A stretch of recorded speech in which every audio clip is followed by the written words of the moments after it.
demonstrates it. But the impact of all of this stuff in new media is more than emotional, it's more than the storytelling. It was a concrete impact. So I want to go through some numbers really quickly here.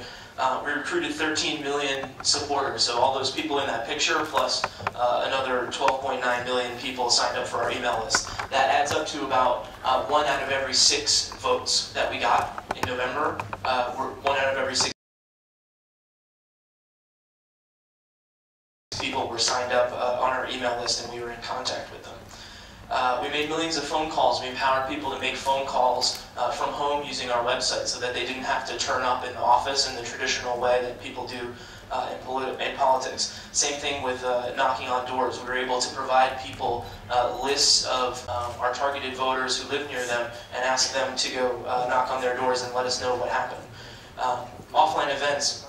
There were about 200,000 offline events held using the website, all planned and promoted using the website, but which happened offline. Only about 5% of which actually happened with any coordination from our staff. So the other 95% of all of these events were created by supporters, promoted by supporters, and attended by supporters in communities across the country.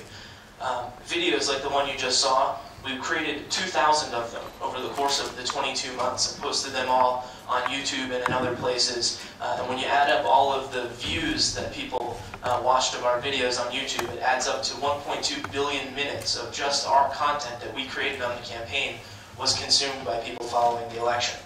And of course, $500 million came in over the internet from our grassroots supporters. There were 3 million people who gave us money online in as little increments as $5. Those 3 million people made 6.5 million contributions, so that gives you a sense of the level of engagement that the average person who gave to us online gave more than twice. So how did all this happen? There's 3 principles that we took to all these projects, and I want to run through them really quick. The first one is transparency, and this is really important because a lot of organizations leave this kind of thing behind. And I think these principles, as we talk about them, are something that applies to the political process, but also applies to your community organizations that you work with, your student groups, your local nonprofits and community organizations. Transparency is the first one. It's important that people can understand that your organization or that your campaign or whatever it is doing good, but they need to understand how you're doing good and how the process works and what the process is that you're trying to affect. And so what we found was that, in fact, in the US and everywhere, politics is kind of complicated. And so people need to understand precisely what you're doing and how you're doing it and how they can impact the process. We were very, very clear, up to a point of actually being very boring with our supporters about outlining the exact process of how we would get the Democratic nomination, how we would accrue these delegates and get to a convention. We were very clear about any progress we made with people, any data, any numbers we could generate that spoke to those goals, we would share. And we also showed the human faces behind the organization, very clear about who was in charge, who was running things, and the decisions that they were making, which speaks to the second principle, authenticity. By showing those human faces on the campaign and in the organization, we were able to have the campaign speak with a human voice. And that makes the relationship with the organization and the campaign feel much more real for people, so that they're interacting not with a website with a sort of cold, antiseptic feel, but they're actually interacting with a human, that the person who's emailing them and is sending the message to their inbox actually feels like a person that they might meet one day. The third piece was participation in the principle. Everything we did, whether even the sort of boring parts of politics and the traditionally closed-off parts of politics, like fundraising and the political affairs and things like that, we always took an approach of asking why people weren't involved if they weren't already.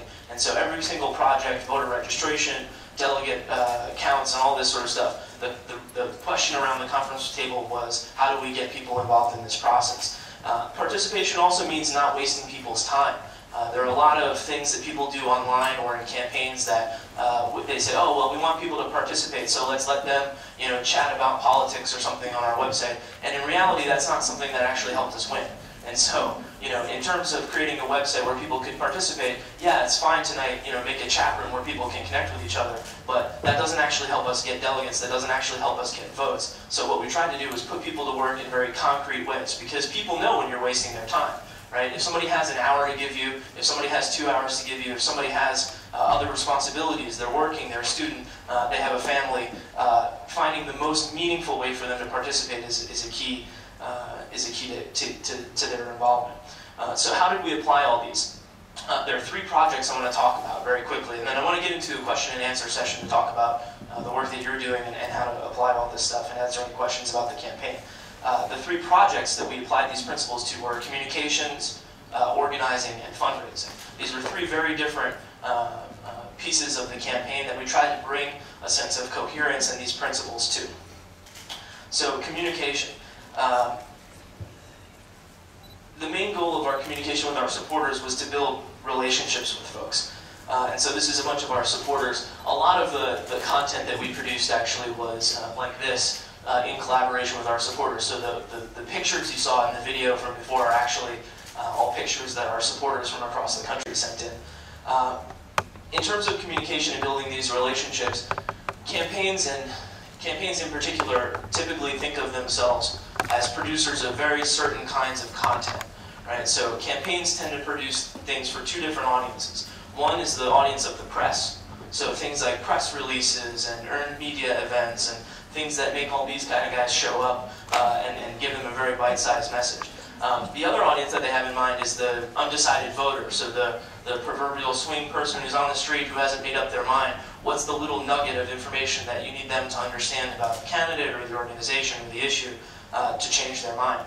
But we had a theory at the beginning of the campaign that there was a whole other audience for content and a whole other way of approaching content that was underserved, and that was talking to our supporters. And so we sought to build a relationship through content and communications with our supporters, between Obama and the supporters, but also between the supporters themselves, so that they actually connected with each other and were able to make sense of the organization that they were a part of.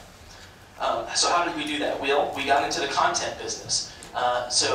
When it came to this new type of content that we were producing, I actually hired 2 journalists to lead it. So we convinced people to leave their potentially very fulfilling journalism careers and come into the campaign process. And sort of once you do that, it's hard to go back.